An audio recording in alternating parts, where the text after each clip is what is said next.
In February 2004, 21-year-old nursing student Maura Murray vanished while driving from Massachusetts to New Hampshire, leaving behind only questions.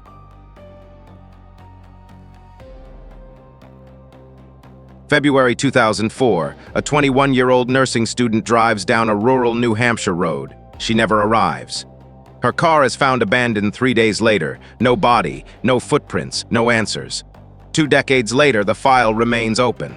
Tonight, we reopen the case of Maura Murray.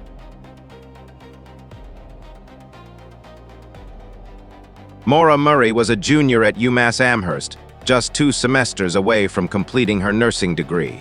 Classmates remember her as driven, focused, the type of person who had everything mapped out. She played rugby. She worked part-time. By all accounts, she was on track. But in the weeks leading up to February 9th, something shifted.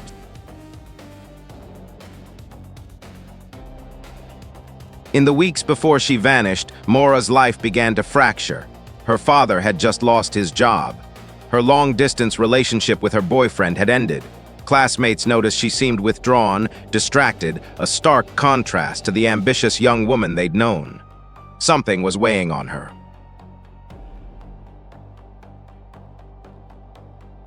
On Monday, February 9th, Maura sent 2 emails to her professors, one for her clinical rotation, one for her nursing theory class.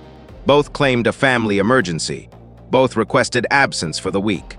The emails were precise, almost too calm. Some would later question that composure. Why exactly was a 21-year-old needing an entire week off for a family emergency? With no details.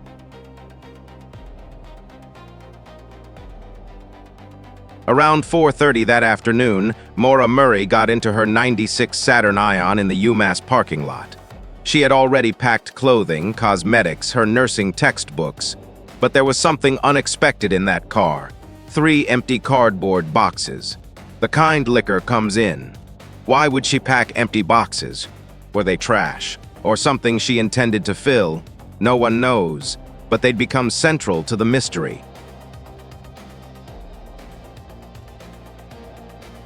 At 4:30 p.m., Maura left UMass Amherst and pointed her Saturn north toward New Hampshire. But why? Her family lived in Massachusetts.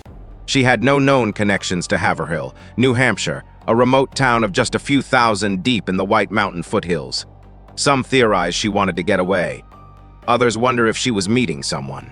But at that moment, no one knew where she was going. No one saw her leave.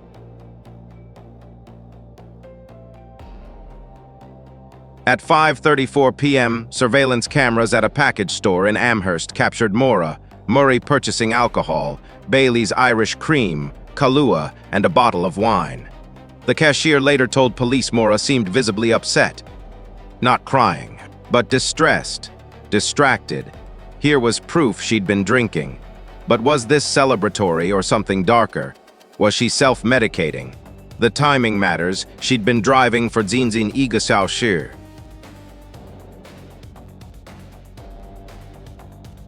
Around 6 p.m., Maura sent a text to her boyfriend, Bill Rausch. She wrote, "My supervisors at work are crazy for making me drive in this weather. I love you. I'll call you tonight." It was casual, affectionate, and deeply chilling in hindsight because she wouldn't call. And those supervisors. They later said she didn't work that day. She never told them she was leaving. The text was either a lie or proof she was already drifting from reality.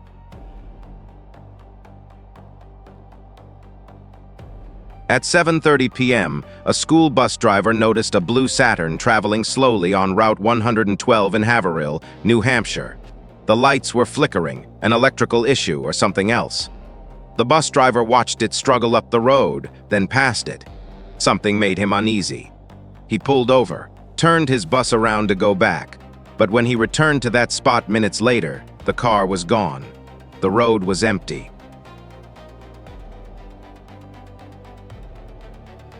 7:30 p.m. on Route 112, that school bus driver was the last person to see Maura Murray alive. His account places her car on that remote road, moving slowly, lights flickering, which suggests mechanical problems or a driver in distress. But her car was found 3 days later with the hazard lights off. Did she turn them off herself? Did someone else? The timeline is tight between 7:30 and when the bus driver circled back. Maybe 15 minutes, she was gone.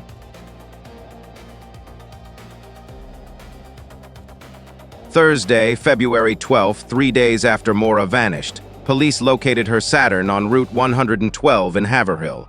The car was less than 2 miles from where the bus driver had seen it. But something was wrong. The doors were locked. The driver's side window was cracked slightly open, no shattered glass, no broken locks. It looked like she'd simply stepped out and walked away.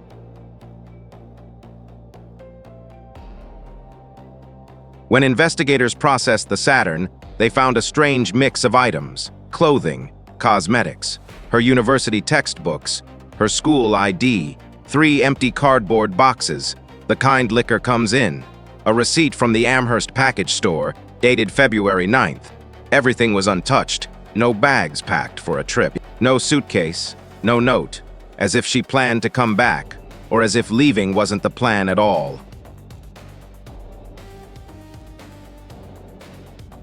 Here is what strikes investigators. She bought 3 alcohol products that afternoon in Amherst. Hours later, her car contained 3 empty boxes, but no bottles. Where was the actual alcohol? Did she drink it alone on that remote road? Did she give it away? Or did someone else take it? The empties suggest consumption, but no one found bottles, no glass shards, no residue. It is one of those details that feels significant, but proves nothing.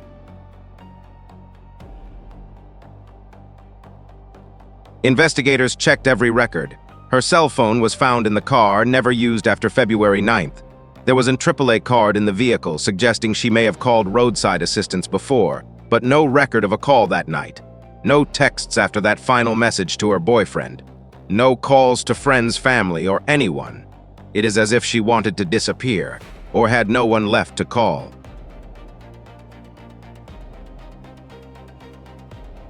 Bloodhounds tracked Maura's scent from the driver's door approximately 100 yards into the dense forest before losing it. 100 yards, that is all. They followed her walk. Then nothing. Either she entered a vehicle or she vanished into terrain where even search dogs couldn't follow. 100 yards into darkness, and Maura Murray ceased to exist.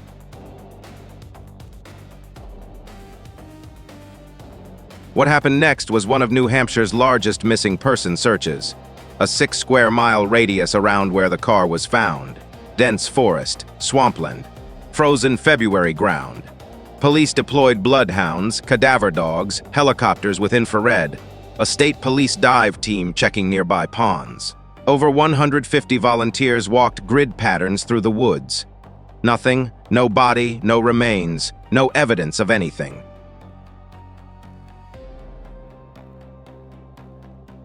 Interviews with everyone in Maura's life produced conflicting portraits. Her father said she'd seemed fine that weekend they'd talked. She sounded normal, not suicidal.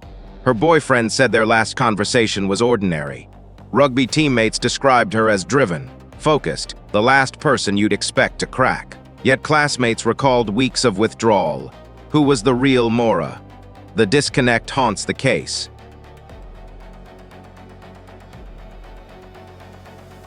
One theory persists: she staged her own disappearance, but the evidence contradicts it. Financial aid paperwork was due in weeks. A tuition payment was pending. Her school ID she left behind. She was 2 semesters from finishing her nursing degree. She had structured plans, not the profile of someone starting fresh. Voluntary disappearance requires resources, identity, money. She had none of those indicators.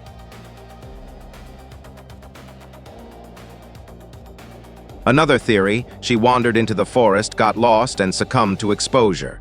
It is possible. February in New Hampshire means sub-zero wind chill, dense darkness, disorienting terrain. But cadaver dogs found nothing. The forest was searched thoroughly, twice. 3 times. No remains in 20 years. If she died in those woods, something should have been found. But nothing, not a bone, not a fragment. Foul play remains possible. A young woman alone on a rural road at night, the opportunity was there.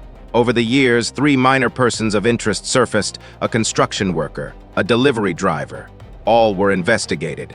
All were eliminated. No witnesses, no physical evidence linking anyone. No arrests. The theory requires someone present, but no one has ever been identified.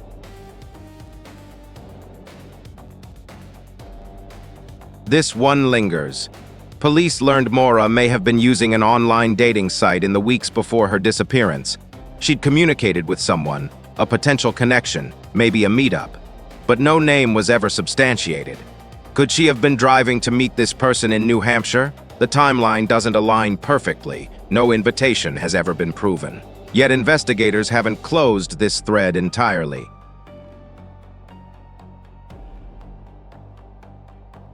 "20 years later, no single theory holds. Voluntary disappearance fails the logistics. Accident requires a body that was never found.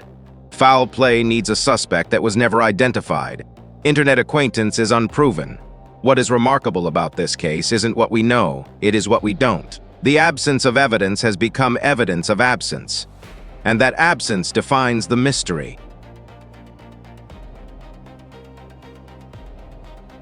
Fred Moritz was the original lead investigator. He has since spoken publicly, and what he said haunts this case. He admits he is haunted, that there are things he knows that he can't say publicly. What does that mean? What is he holding back?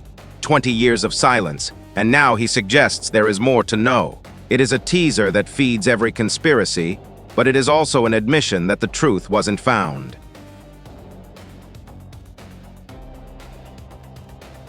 Maura's family still maintains a website dedicated to finding her.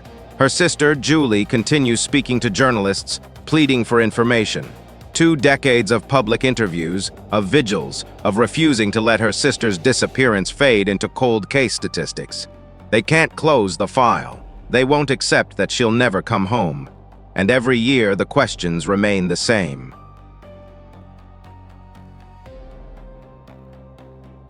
Drive Route 112 in Haverhill today, and you'll find a small memorial sign tucked into the trees.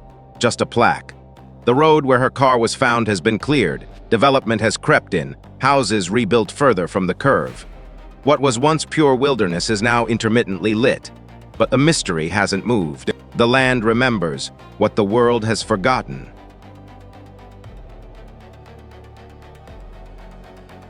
Every year, this case resurfaces. Documentarians visit, podcasters retread, Reddit threads theorize. The fascination isn't solved, it is unsolvable. That is its power. Each theory breaks down at contact with evidence. Each investigation reaches dead ends. Each year we ask the same questions. What drove her to that road? Who, if anyone, did she meet? And underneath it all, did she want to vanish? Or was she taken?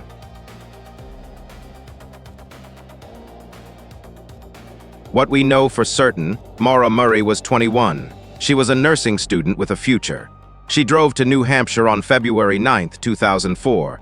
Her car was found 3 days later. She was never seen again. Nothing explains why. Nothing explains how.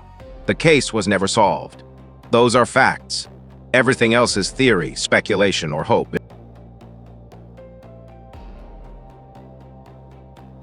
New Hampshire State Police maintains the active case file. Tips are still submitted, investigated, and ruled out. Advances in DNA technology offer periodic hope, but without a body, without a crime scene, advances only confirm what is not there. The file stays open. The questions persist, and somewhere, someone knows something. To anyone watching who might know something, who might have seen something that night or heard something since, I want to speak directly. This case has been open for 2 decades. Someone, somewhere, has a piece of this puzzle. Maybe it is small. Maybe you don't think it matters, but it does. Please come forward. Contact the New Hampshire State Police or the Haverhill Police Department.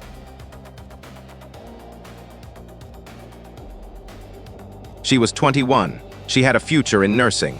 On one February night in 2004, she drove down a rural road in New Hampshire and was never seen again.